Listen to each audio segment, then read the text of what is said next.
how I book meetings in the LinkedIn DMs. In this video, I'm going to walk you through exactly how I booked 176 meetings in the past 30 days on LinkedIn from only organic content DMs. And I'm going to break you down the exact tactics and strategies that I use to do it as well. But before I get into it, what I want to do is I want to run through the kind of the theory-based stuff on the DMs and some of the biggest mistakes that people actually make when it comes to the DMs and the DM pipeline, and like why you're not able to book as many leads. And this video was prompted by conversations on one of our coaching calls last night. Someone's been really struggling with the DMs, and a lot of the time people ask me, yo, what's the script? What do I exactly say here? Like, what's the next step? And the truth of the matter is, it's nearly impossible to tell exactly what to say at the next point. What you need to know is you need to know the psychology behind it so that you can write a response at each time you're having a conversation. It's like when someone asks like, hey, what's the exact thing that I should say next in this context in the DMs? There's hundreds of different things you could say at that point. It's just like having a conversation with someone. Imagine if you were like training someone to like go to a networking event and they were in the middle of a discussion and they're like, what should I say next? It's like, well, there's like 100 things that you could say.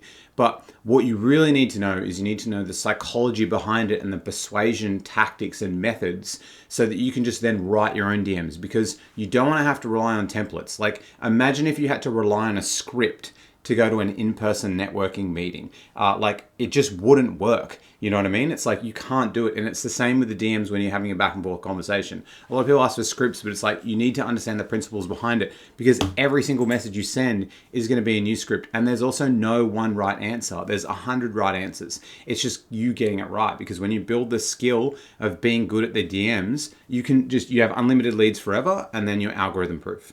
And before I get into it, I just want to tell you a quick story about myself and how I one time booked 14 meetings in 80 minutes from a cold call. And a lot of people wouldn't believe that, but I'll show you what good actually looks like, and then why it matters to actually get good at it. And then I'm going to dig into the specific tactics and the frameworks to actually use when you're selling the DMs to actually build the skill so you can just book multiple meetings every hour, no matter what. Platform agnostic, it doesn't matter. This is LinkedIn, but we do it any platform. Now, it was in 2022, May 2022. I quit my corporate role and I jumped into business, and I became a co-owner of a company called Telesense. What we used to sell is we had no personal brand. Our website was dog shit, and we used to sell phone systems. So we used to essentially, and the way we got customers or clients, or the way I had to start getting clients was, I didn't really understand cold email that well back then, or LinkedIn at all. And so the only way I knew how to do it was cold calling. And so what I did is, it was actually in the other room, is I made 5,000 cold calls over about 5 months, ended up booking 150 meetings. But when I very, very first started, it was like extremely hard. Like, I remember I could barely book any calls. It was like really, really difficult. Luckily, we're in Australia where the pickup rate is a lot higher. Like, if you call from a cell phone to another cell phone, the chance of them picking up is really high, because it's not like the US where you can't differentiate between a cell phone and a landline number. So in Australia, if you call from a cell to a cell, there's quite a high pickup rate, and you can get some pretty good data here. But then over time, what happened is the more and more calls I did, and the more conversations I had, the better I got at the skill, and the better I was able to book meetings. And I wasn't really watching any cold calling stuff. Like, I watched a couple of videos on how to do it, listened to a couple of things, but really I was just doing the thing and doing the skill and trying to get better and better at each time. And then I remember there was this one stint of cold calling after I'd called, like, this was right at the end. I've cold called like nearly 5,000 people, right? We chatted to so many companies, and we finally worked out like what our niche was. And our niche that we reached out to was Indigenous Australian rural healthcare centers. And the reason why, they were the niche is because they had a lot of budget. They had a lot of issues with their phone systems that we could fix. They didn't have an IT team that's quite good. They had a lot of like policies and regulations around health, how they had to have their phone system up, and it was like mission critical. And they were being ripped off by this one provider in Australia called Telstra. And so I remember when I just sat down and I did that cold calling sprint, no script, no nothing. I'll tell you exactly what I said, and then I booked 14 meetings in 80 minutes. And it even shocked me. I couldn't even believe it. I was like, because all the cold call people I listen to, like, you know, the masters of cold calling, like, yeah, book one or two meetings an hour. That's like maximum. But I just didn't follow what they said. I just did what I thought was natural, just with absolute conviction. And so I remember I'd call someone and be like, I'll just make up a name. And this is how the call would go. I would go, hey, Stacey, this is Matthew Lakajev calling from TeleSense. Stacey, you weren't expecting my call, but I was chatting with Anthony from MyWatch. He's also just up the road, well, you know, a few hundred Ks from you guys. He runs an Aboriginal healthcare center just like you guys. Your name kind of got dropped in conversation. I was wondering if you have a couple of minutes just to hear the reason for the call. And like, I just did this in instinct, right? Just because I learnt from it. But a few things, if I pull it out, why that little bit worked was because I said my first name, last name, reason for the call. I referenced someone else. I said the reason. And the person would always say, yes. Yeah, I would like to hear the reason, you know, the couple of minutes, right? And then I literally would just say, yeah, cool. We just started working with Anthony from MyWatch a couple of months back. Look, I know you guys. I've worked with heaps of IT people inside rural healthcare centers or Aboriginal rural healthcare centers. We know you guys have like a 10,000 page Telstra bill sitting on your desk. We know Telstra's probably been ripping you off for ages. And we know it's really hard to understand your phone system and set up. And it's probably taken your IT team as well tons of time to actually go through. What we do is we're providing a free analysis for Aboriginal healthcare centers. We actually come in, we're going to take all your phone bills, we're going to analyze them, everything. We're going to go through them with you so you actually make sense. And we're going to help you get rid of all the waste so you can bring that budget and also help automate the actual phone system for you. Look, I was just wondering, have you got half an hour next week, Tuesday at 9 a.m. or 11 a.m. to actually catch up? We should just see how we can help MyWatch and quite a few other Aboriginal healthcare centers. And I rattled their names off just so we can help you guys as well. Do you have your calendar in front of you? That was literally how I did it, right? And no training, no script. Like, I just did what felt normal with absolute conviction. And I naturally used all the persuasion mechanisms inside there. And I booked 14 meetings in 80 minutes, like literally. And I broke the things of like what people think is possible with cold calling. And I broke my own beliefs around it as well. And the more I think about it now, it's like you can realistically send a DM that gets a 100% response rate, making sure that they actually, you know, read the message. Like, you can send messages, get a 100% response rate, like definitely. But it's just people aren't willing to take the time and get to understanding the principles around it to be able to do it. So I'm going to walk you through them. But I want to tell you that story to like, and if you pause and repeat and listen to exactly what I said, but it pretty much nearly had 100% meeting book rate. And the people who I didn't book a meeting with were the ones who were like, that's not my area. And then I asked them to call someone else. And it was like, I was just like red hot, 14 meetings. I was like, my God, what have I been doing for this long? And I want to teach you these principles and how I deploy them into Sell by Chat, because there's so much automation nowadays and everyone's just trying to automate everything. But automation, most of the time when you first start, especially if you don't have product market fit and especially haven't been booking heaps of meetings, it's just a band-aid to your bad messaging problems and to you having a lack of skill of being able to do it. And skill takes time, but then you become algorithm proof, which is amazing. So let's get into the actual selling in the DMs, like, and how I booked so many meetings on LinkedIn as well. So what I first want to show to you is I want to show you, I show this with clients all the time. It's what I call the spectrum of trust. Now, on the right is let's zoom out a little bit so we can get this a bit nicer. On the right is a trusted advisor, and on the left is a stranger. So how much you trust someone is usually a range, and on the right would be like your partner, your best friend. On the left would be an absolute stranger who you just met. And the way I think about it is there's only two ways to get someone from a stranger to a trusted advisor. It's just to spend time with them and give them perceived value. The reason why I call it perceived value is because whether it's value or not, it's just up to the perception of the person, but I'm just adding that in there. And so the only way to get them from there. And the reason why trust matters is trust is the ultimate lubricant of the sales process. So if someone trusts you, absolutely, it increases the percentage chance that they will buy from you.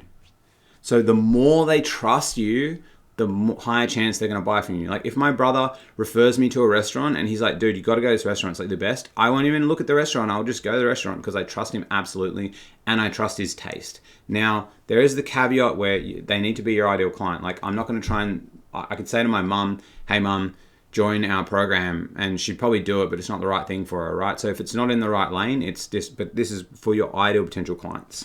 Now, what a lot of people make the mistake when it comes to selling in the DMs is that they reach out to a stranger and they start conversations with them, right?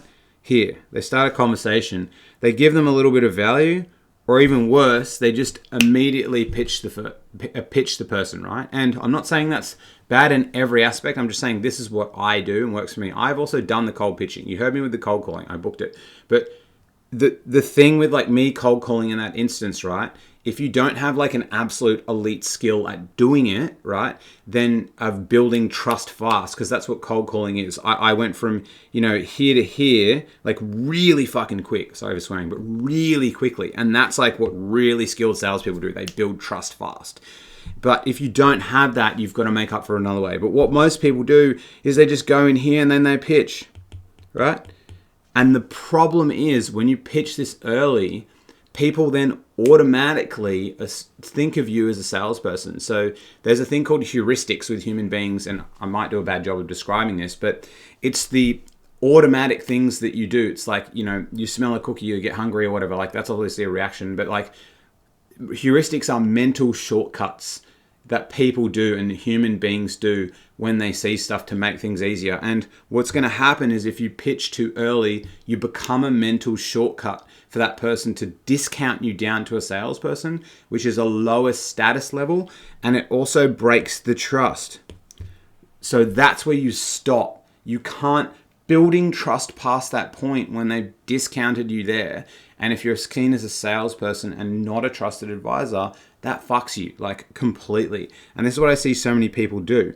And a lot of people say, oh shit. A lot of people say to me like, Matt, how does it work with certain people, around cold pitching and stuff like that? And how did it work for me? It's because my offer and what I was saying is so dialed in that I could say exactly what they wanted to hear. But people who are starting out, it's impossible for you to say that stuff. You can't chat GPT your way there. The only way to do it is through having heaps of conversations. But what people do and when they get lucky, right, is that, and why they're like, oh, we just need more automation, right, is, I can't remember who said it, but when you look at the market, there's only 3% of people that are ready to buy right now. The rest are at different stages. There's like different stages, like problem aware, solution aware, we don't even need to get into it, right? But what they do is they're reaching out and they're hoping to catch that person who's just thinking about it at that time. But then they burn the other 97%. And then what also doesn't get said as well is that of this 3%, only a percentage of the 3% will actually respect the cold outbound, because some people just never respond to cold outbound. So you're just burning your patch. And what happens is, because if you get your messaging wrong, and if you're not a trained, skilled copywriter and salesperson, and you don't understand persuasion, if you've got a net new offer and you don't understand what people actually want, what actually happens is you just end up burning this whole patch. And I had a call, well, I didn't have a call actually. I messaged a lady who helps, she's got an offer that helps lawyers, like female lawyers, I'm pretty sure. I can't remember exact statistics, but I messaged her, was chatting to her, and she just sent me this essay message back saying how she spent 25 grand with this LinkedIn lead generation company, and they just burned her whole patch and charged her $25,000. Because what they did is they went with the volume play. They went cold email and cold DM, and they sent fucking 20,000 emails to her whole patch of all the people she can sell to, and she didn't understand scripting and messaging. So what happened is she just burned the whole patch. Like, all of them stop here. They're stranger. No trust is built. It's a problem. And so when people think about it, it's very a transactional thing. But what LinkedIn is, it's the world's largest B2B networking platform. So what you want to treat it like is when you go to a networking event in person, you don't walk up to people and just immediately start pitching them. It doesn't work. People need to build rapport. They need to feel like they can trust you. And I remember I used to go to a networking group called BNI, which is like, and people consider it like, I'm part of all the cults. I'm part of CrossFit, BNI, all the cults. People said it was a bit culty, right? It was a little bit culty, right? But you had to go there every week at 6:30 in the morning, and you had to network. And I distinctly remember the visitors that came one time that didn't prepare and didn't build rapport, and they just pitched their shit. Everyone shut them down. And there was like one rare time that someone needed their thing, but everyone else got that person and discounted their status down. So the way I think about sell by chat is, instead of having a percent of the 3%, who trust you. Wouldn't you rather have 100% trust that people trust you? And wouldn't you rather have them, as they become educated over time and then they trust you more, they fall into the spot where they're like, oh, Matt's the guy. And that's the trick of how I book so many meetings, 179 meetings in 30 days. That's the actual trick. I'm catering towards 100% of the market, because people who are, in this, let's say they're not even solution aware, right? Or whatever. They're here. It might take them, 6 months to get down to the 3%. But after they're reading and consuming my stuff over 100 days or, 200 days, and then they're like, yeah, this does make sense now. And then when I propose the meeting, it's not weird. They just come inbound and they book the meeting itself.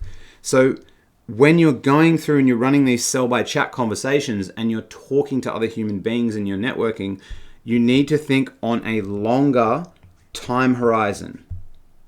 LTH, I'm going to call it. You need to think on a long time horizon. And what you want to do, and when I've reverse engineered all the meetings that we book, what happens is this, is when the person comes in, I'll do like a lead magnet post, or I'll give away something for free to help them. Like this would be like a lead magnet. It's value.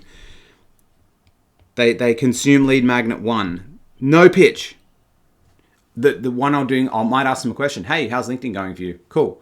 And then, because I have so many leads, sometimes I just can't even respond. And then next thing, they'll ask for lead magnet number 2. And then they'll ask for lead magnet number 3.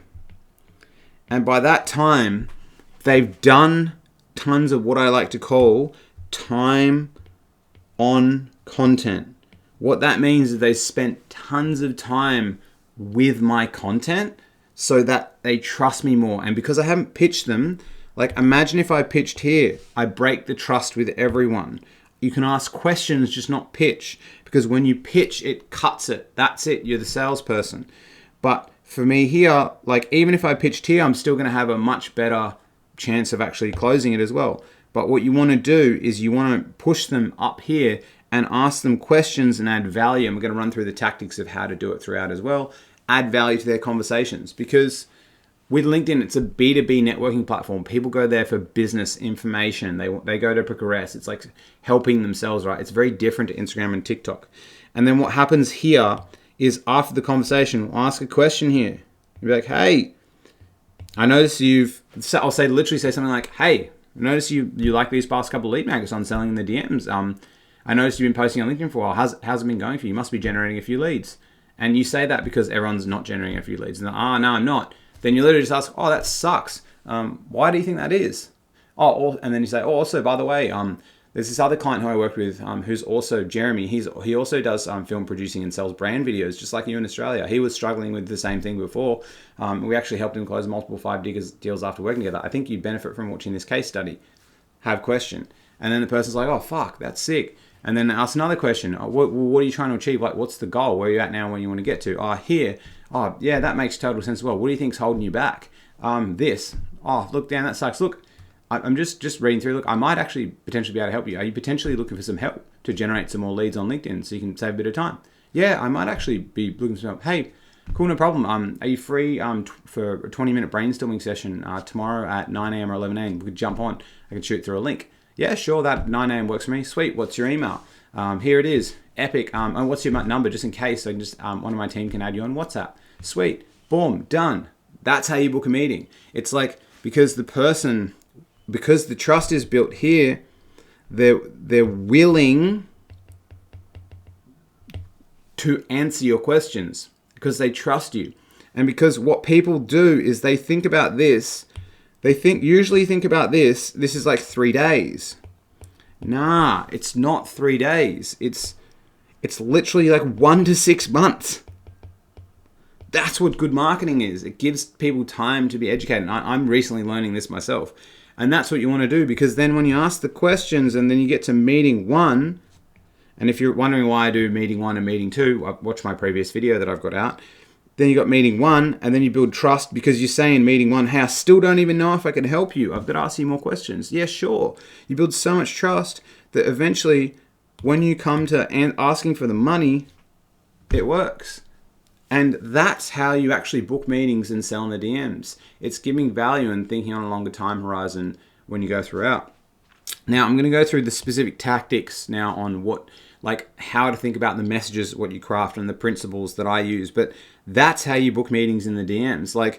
Because what people are doing, especially people that cold pitch, and cold pitching works. I've done it. You just need to be really fucking good at sales to do it. And if you're not, you can burn your whole patch. And if you go with a lead gen or an agency without you understanding the actual messaging, you could also burn your patch, because if you don't know what good looks like, then it's impossible to know.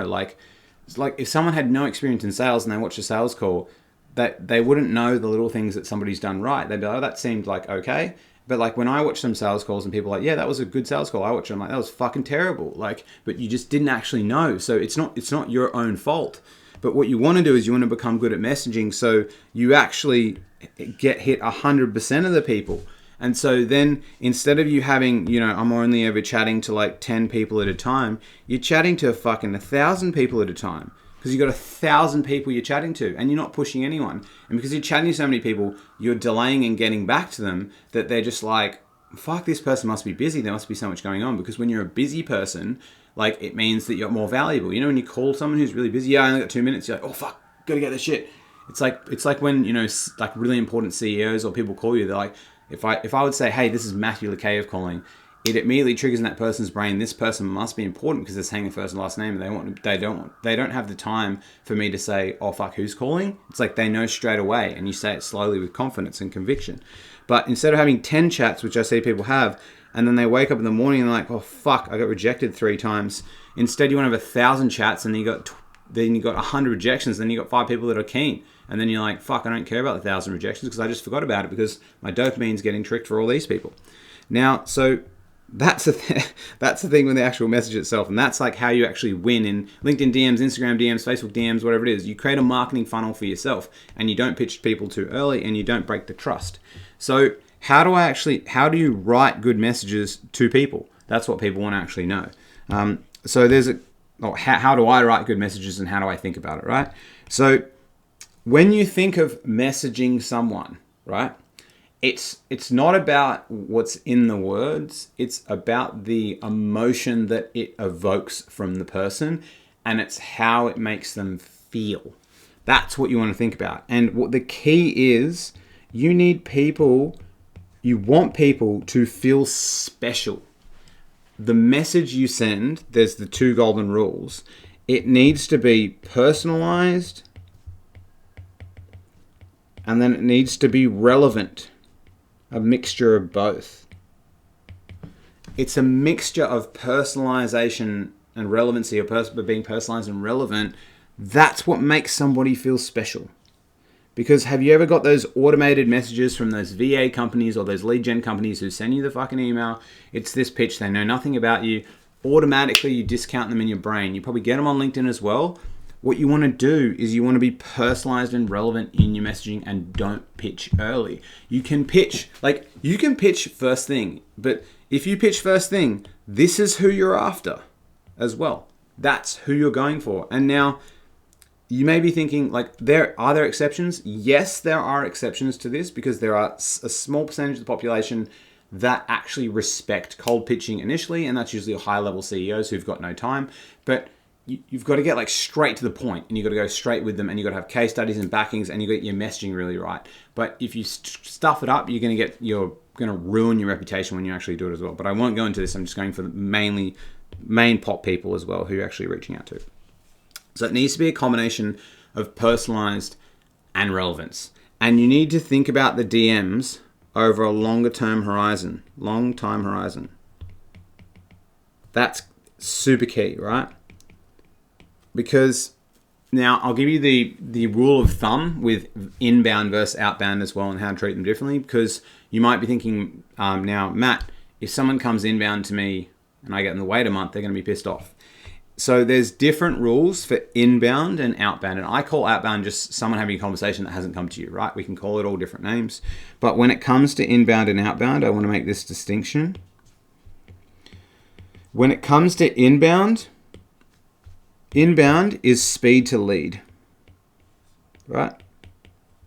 When someone comes inbound, right, and they're red hot and ready to buy, you throw this in the bin if they're really keen, And what you do is you get back to them as quickly as humanly possible, and you book a call with them, or even better, you get on a call with them then and there, like then and there. Stop saying next week. Remove next week from the vocabulary of booking meetings. Then and there, speed to lead. So this is the exception if it's inbound. If someone comes to you after seeing your content, whatever, and they're like, hey, man, I love that. I'd really like to get on a call with you. I'd really like to understand more. Quick. The reason you want to do that is because their emotions are high.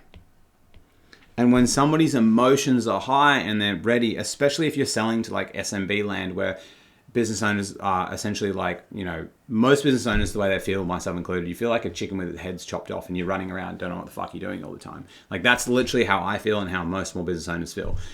What they decide to do is that changes every week. And there's stats to prove that I think it's 25 to 40% of entrepreneurs have ADHD. Pretty sure I've got ADHD. Why do I think I have ADHD? Because the other day when I was doing 1 hour of work, this is all the ideas that I came up with. So while I was working at the same time, I have to have this book next to me because I have so many ideas that flood my brain that I'm like, fuck, can't get distracted.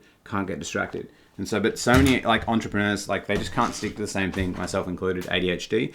So if you're selling to people, especially in small business or any of that kind of stuff, just get onto them straight away. When you're selling to me, sell to me fast. Sell me the same day. Get me locked in because otherwise it'll fizzle out. But inbound, it's speed to lead. But outbound is you want to take time.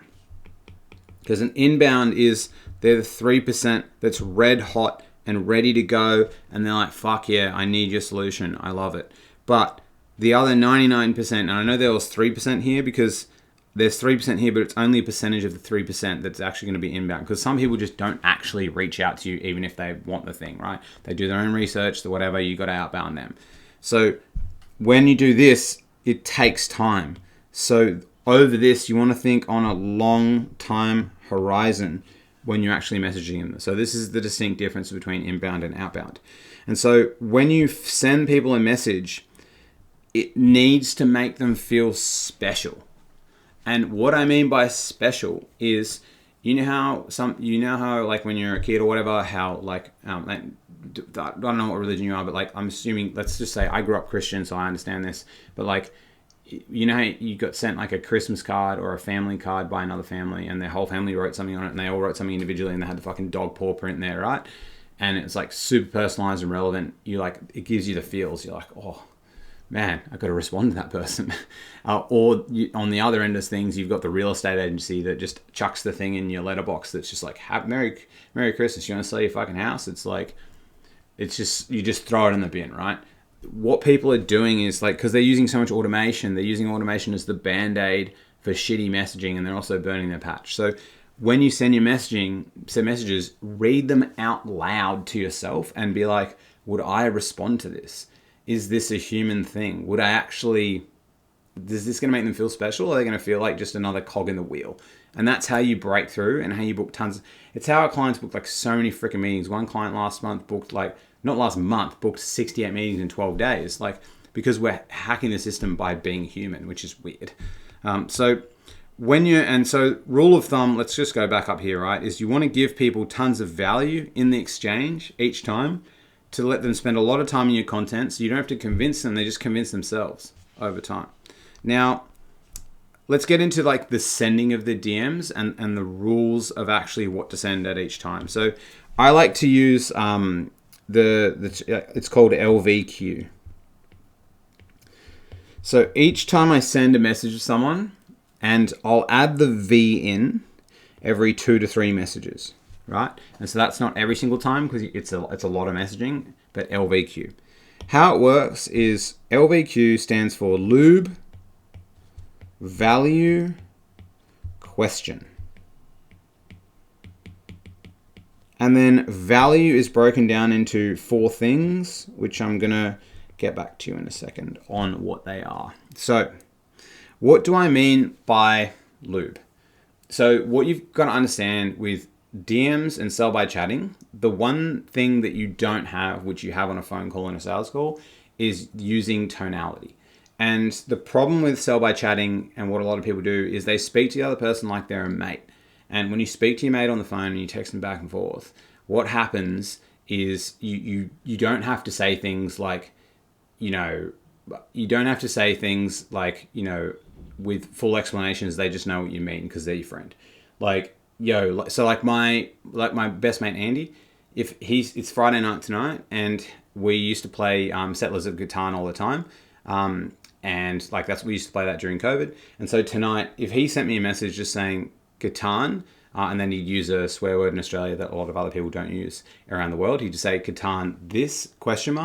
And I know from that he means, hey, do you want to come over for the Catan after the kids go down? Let's have some cookies and cream ice cream like we used to do. Let's play a couple of games till about 9:45 and then jet. That's what he means. But like, because it's my mate, I understand him. But you can't send that to anyone. So what you've got to do when you're messaging or chatting to someone, you've got to do what's called lubing the chat. And so you've got to overemphasize different things and say it in a certain way so they can gauge the tonality. So, and the start part being lubing the chat. What I mean by that is, you know how you're in a conversation with someone, and then let's say they're saying something to you and you're on the receiving end and you're like, oh yeah, no, that totally makes sense. Yeah, I've been there before. Oh yeah, that actually really sucks. That's what lubing the chat is. It's giving them back what they've given you, and it's mirroring what it would be like in human conversation at the same time. And it's lubing the chat. It's making them feel heard and understood, but you have to do it through elaborating yourself a lot more in the chat and responding with, you have to kind of like add in way more text than you it feels weird. Because you're sitting here on the other side and you're like this, right? The person says something, you're like, this, you know what I mean? It's like, but you've got to like extra think. You've got to go, okay, how would they think? And you've got to overwrite things. You've got to add like 2 to 3 times as much text as you usually would to overemphasize in the text so that they feel heard and understood. Now, this is in like an exchange, right? So let's say the way I would use this in action, and I might actually just run you through a full sequence of like what I would say via text, and then we'll break it down. Is, let's say I've asked someone, hey, thanks. Let's say they opted in for my DM sequence lead magnet. Hey, here's the DM sequence lead magnet. Yeah, I hope you enjoy it. Look, I actually just checked your profile. I saw you've been posting for quite a while. I actually like that post about this. It's pretty cool. It reminded me of this. I was just wondering, like, curious to know, like, you've been posting on LinkedIn for a while. What inspired you to get started? That's like a personalized opener based off them opting in for a lead magnet, right? And then the person will be like, oh, yeah, I've been posting. Oh, thanks so much. Glad you noticed. I've been posting on LinkedIn for quite a while. Honestly, I was inspired by a few other people in the industry. It's going quite well, but actually not going as well, as what I thought. It's quite hard to get reach, on the platform. And then what I would say back to that, let's start with lube. Like, dang, that really sucks. Like, that was actually similar to me when I first started. I remember for 6 months in the beginning, it was really hard to get traction. I just checked out your profile. I was just chatting with my client Beon, and it reminded me of him. Like, when he first started working together, he only was getting 2 leads a week off the platform, which was really hard. But now I just recorded a hot seat with him last week, and he's been booking like 50 meetings a month for his call. I know it seems actually totally unrealistic, but I wanted to let you know I actually recorded that hot seat. Would you like me to shoot it over through? You might get some tips. I think if you watch 10 minute, it might be really cool. Also, you mind if I ask, like, how many leads do you want to be generating on LinkedIn right now? Question. So let's break it down after that. So as you would have noticed, what I said there, right, is I kind of like lubed the chat in the beginning, where I was like, I was just saying, oh, that sucks. I resonate with this, right? So I'm just like allowing them to vent. Then what I did is I added a piece of value, and I'm just going to break down the actual piece of value so you can pause and go back to it and see how I wrote it as well. And then I finished off with a question, because you always want to finish off with a question, because you want to direct them down what I call like the chat funnel down here, where it's like down here is the meeting. And what you're doing is you're asking questions that what the response is going to be, to lead them to the point where they admit, my life is fucked, I can't do anything. And then you're like, I would like to have a meeting to help you. And they're like, okay. So you're asking very specific questions. It's going to be very different for your industry, and I'm not going to get into that. It's like that psychology and how the tactic works now. But I've gone through, I've lubed the chat, right, throughout. And then what I've done is I've added value. And so I split the value up into 4 parts. And so what do I mean by that? So as you notice when I talked about Beon and the person here, is I said, I said, hey, I was actually just chatting to Beon. He used to be in a similar situation, right? So I add in why I'm thinking about this, or why did this piece of value come up to me? Why did I think about it? Because without the context why, it's really hard. Then what I said is, I said, he was like you, and before he was at XYZ, which the person can resonate with because they mentioned it. Then I say after we started working together, XYZ happened. Dream outcome that the person would probably want based off their profile. You can analyze it. You just got to look at it, do the work. And so he said why, and then I think then what you should do is this. I think I've got it, how. I think I fucked this up, but whatever. It's the same thing. It's then how they should. Actually, no. I think it's like what value. I think it's saying what they should do now. So hey, I was just trying to be on. It reminded me of you before he was at this. After this, here's this case study. I think if you watch this minute 10, you're going to get a lot of value out of it at the same time. I think it was Waterhouse. I think I just got it mixed up. And so by doing that, when you send the value, what you're doing is you're persuading the person to read it. Oh, I missed this. Persuading. You're persuading the person to read it. Because what a lot of people don't do is they don't persuade people through the next chat. Because what you want to do is at each of these sequences, the whole goal is of this whole sequence is to get them to answer the question. That's it. Because then that allows you to go to the next question. So then the person might then say after that is they might then say, oh yeah, actually, I've only actually gotten about 3 or 4 leads and I've been putting in 2 hours a week. That really sucks. And then had lube the chat. Yeah, that honestly, it still reminds me of being on like, I think you get a lot of value off seeing that resource. Honestly, that really, really sucks. What do you think's holding you back, by the way? Just mind if I ask? And that's like the next thing. And so then they might say something else. And then what I might do is I might then give them another piece of value. Hey, I recorded this YouTube video. Here's this thing. And then what you do is you have this back and forth chat exchange where, over a period of time, where then eventually they just feel comfortable that they're like, I actually... Then when I'll go to the proposing help thing, but then you've chatted so much, right? And that they've vented to you. And this is what really good salespeople do. It's like speed to trust. How quickly can they trust you? So if you give them a lead magnet, whatever it is, right? Throughout the way. But like, let's say you have a conversation. If you have a conversation that allows them to vent, that conversation can push them up a lot really fast as well at the same time.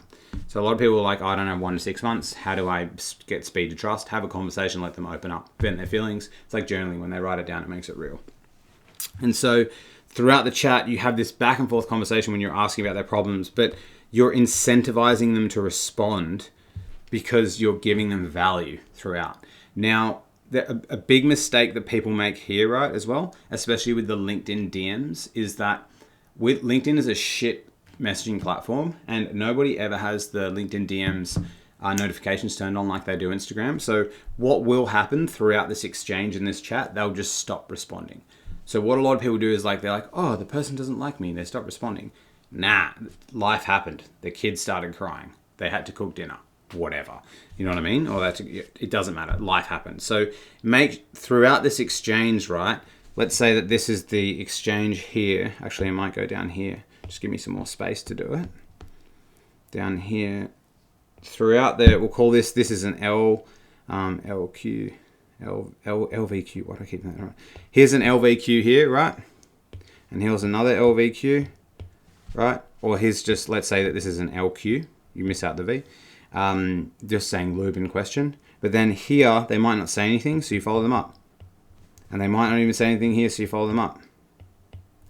And then maybe you go the LVQ again. And then maybe you follow them up. And it's like, and this can happen over like 1 day to like 6 months even. Right? Depending on like how keen they are, right? But each time you're doing this back and forth, you see how here you're building the trust the whole time and you're never breaking it. And then instead of you having 10 chats a day, you have 1,000 chats going, and then you log into your inbox and you're like, I don't know what to fucking do. And then at that point, you got another problem. You got too many leads where you just need to turn to focus on the best leads, who are the actual absolute best leads, instead of trying to catch all of them at the same time. But then you just have so many warm chats that you're never ever out of leads. as well. And people think that it's just every chat is just this linear thing that just like it just happens like this, but like every chat is just like and then you go meeting. That's how every chat's going to feel to you. Every chat is like totally different, totally unique. Sometimes you're going to go like this. You're going to go boom, 1, 2, 3, 4, 5, 6 sequences in, in 20 minutes. You're going to get it. But most chats are like this. So this is like, chat 2, and this is chat 1. Most chats are like chat 1, where it's like you go back and forth, follow up, fucking this. And then the way that you eventually, after having this chat, after you've had a few exchanges, and I can't tell you how many questions you've got to ask them at each time because it's going to be very different for every industry. If you're going to reach out to like really high level CEOs or executive lawyers, it's going to be real fast. You're going to be like, hey, here's my fucking thing. You want to get on a meeting. The rapport building is less. But for other people, you're just filtering them in over time. But I don't know what I was going to say here. Yeah, but a lot of chats are just all over the place as well as they go throughout. But like, you want to build the chat pipeline up so you just have so many chats, because remember, LinkedIn is the world's largest networking platform. And when you DM and give value and help people, it builds what's called your social equity. Which is your reputation. Let's make different colors. Which is your reputation online, which otherwise is known as your personal brand.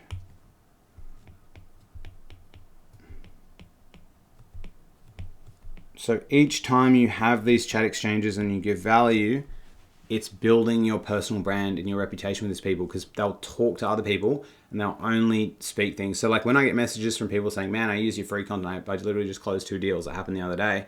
It's like my brand and reputation is going up because I'm just giving. And the way that you segue, right? Let's say you're this many chats deep. The way that you segue is from asking questions to getting them on a meeting is you say something like, you'll personalize it you'll start by lubing it. You'll lube and that makes total sense. Look, I was wondering, are you potentially looking for some help with this? Potentially. And then you say help. You don't say, do you want to buy? You say potentially look for some help with this. And if they say, yeah, maybe, then you propose 2 times. 2 times to meet. Don't use a calendar link. The only people you want to send a calendar link is to like really young tech founders and stuff like that. Everyone else finds it really rude. You say, cool, hey, I might be able to help you. Are you free for tomorrow at 9 or 11 a.m. for a 20-minute brainstorming call? And you always go next day or the day after, because again, the emotions are hot. They're thinking about it. The emotions are hot. Steaming. I don't know, this is a fire thing. The emotions are hot. And when they've been talking about, venting about, and their emotions are hot, their emotions die over time. You want to catch them when it's hot. It's like you want to condense your sales calls as close together as possible. And this is, if you're doing enterprise selling, this is very different, and I'm not going to get into that, right? But you lube, offer help, then propose 2 times. You then book it for them.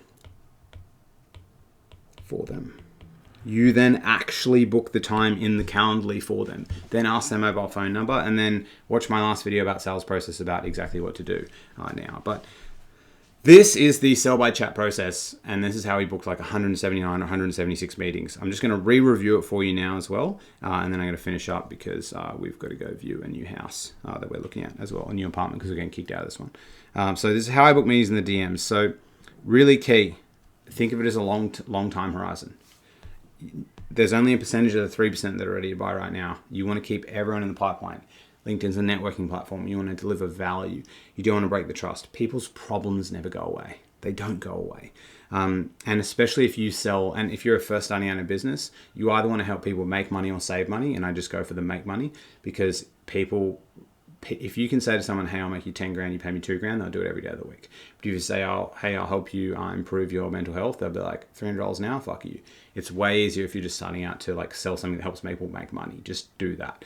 And so, because people always want to make more money and they're always looking for ways to do it. And so by doing this over a long time horizon, you're going to have like 1,000 chats instead of 100.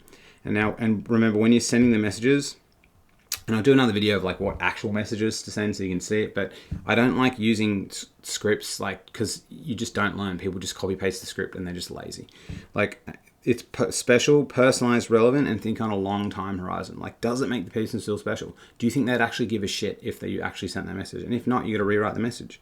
And then you've got obviously inbound and outbound. If they're inbound, get them on a call as fast as you humanly can. Outbound, it takes time as well. So you want to think on a long time horizon. Now, when you're doing the messages, do the lube value question as well. And then doing the value, making sure you do the value every 2 to 3 times. You can add like a little mini bit of value, which is like a bit of insight or coaching, but sending resources, you don't want to send like way too many. And then if you don't have resources, you haven't built lead magnets or anything yourself, be like, hey, I was watching this video, or I was chatting to this client, here's this valuable bit of information, or you know, anything, even stuff from your paid stuff, just give it to them, right? Give them value, because with the LinkedIn feed, when people search it, it's content that's one to many, right? And people are searching the LinkedIn feed for content that they want. But the great thing about DMing is this is a content feed, but one-to-one. You give the person whatever the fuck they want. Like this is, you give them the perfect content. And that's how, you know, I was able to book those 14 calls in 80 minutes, because I just gave them exactly what they wanted. But it only takes time. It takes time from discussions. Now, the idea is then you want to ask them the questions that lead them down the funnel. Don't ask them a question like, hey, your dog looks cool. What type of dog you got? No. Ask them a question about the thing that you do that leads them down. And an easy question at the beginning is also quite good. I've actually learned that. Hey, what type, let's say, like my coach says, he says questions like, hey, what type of clients do you coach right now? What seems like, you know, I can see you do this on LinkedIn. What's your favorite LinkedIn type of post to do right now? So you can ask questions that are relevant if it's an easier question, if you're getting a low response rate. And then when you're doing obviously the value, why, before, after, what, because you have to persuade the person to actually consume the resource. And remember that the chats, you have to interlap follow-ups in between. It's never going to be a linear sales process. It's very linear process. Inbound lead, yeah, but a linear chat process, because most chats are going to look like this and they're going to feel like this, and you're going to have no control, and you're going to be like, there's no structure to this. This is not engineering and not a system and not a mechanical thing. It's fucked. It's human behavior. That's what it is. And then guys, because, you know, LinkedIn is a networking tool, and networking, the reason we have so many chats and give value is it builds your social equity, which builds your reputation online, which builds your personal brand. And the great thing about brand is brand negates everything. When you have a strong personal brand, like if Richard Branson called me up and he's like, Matt, I want you to meet you on the island, my island, in a day. Here's the plane. I'd be like, cool, let's go. Because he's got a brand. When people have a brand, it negates everything. It means everything is fixed. That's why a lot of people who are like big copywriters on LinkedIn, who they preach on how to sell, they actually are terrible at selling. They don't understand the psychology behind it. They've just been able to get they've been able to get a lot of clients and stuff like that because they have such a strong brand that people just throw themselves at them. But what's actually happening is they're only making 1/10 of the money that they actually could, because they're not actually applying sales process and persuasion to everything. And I really don't like when people and copywriters give sales advice. It fucks me up. It fucking ruins me. And then when you're going through how to actually get them on a call, lube, ask them if they're offering help, propose a couple of times, book them in, right? And then watch my other video on sales process that I just posted yesterday. And then get them in fast because the emotions are hot. So boom, get them in. And then if they don't get back to you after you propose 2 times, follow them up. Literally follow them up. Follow people up to 4 times. Like if someone's gotten back to you and they're really interested, follow them up 4 times. Send them a voice note, fucking carry a pigeon, send them an email, try and find their mobile number. If people are interested and engaged, like they want to get on a call. Like there's a guy who applied for a job with us and he followed me up 5 times. Like he's followed me up 5 times. And today, I just wanted to see how many times he followed me up. And today, I got back to him and I was like, dude, mad respect. No one else followed me up 5 times to the role. Let's chat. Literally. Because like it's mad respect, because it's like he knows that I need to fill the role, and he's just reaching out to me, and he's proven to me that he's a good salesperson. Anyways, guys, hope you enjoyed this video. That's how I booked what it was. How many meetings? Like 176 meetings in 30 days on LinkedIn, organic content and DMs, and we're just getting started. And how we run, I think we did. Let me look at Stripe. How much revenue we've done? So we did. I'll show you this because people like seeing this. We did, I'm doing my screen black and white so I don't get addicted. Let's go here. Yeah, we done 119,000 in 4 weeks. So we're currently doing times 4, what is that, every 4 weeks? How many 4 weeks in a year? 52 divided by 4, 13. So 13 times What, 9,000? Yeah, we're doing it. We're a $1.57 million business currently right now, which is fucking epic. That's what we're doing. Anyways, guys, hope you enjoyed this. Hope you got value. Let me know in the comments what else you'd like to see as well and what other videos you should make. I love making this stuff. I got to bounce and go look at an apartment. Catch ya.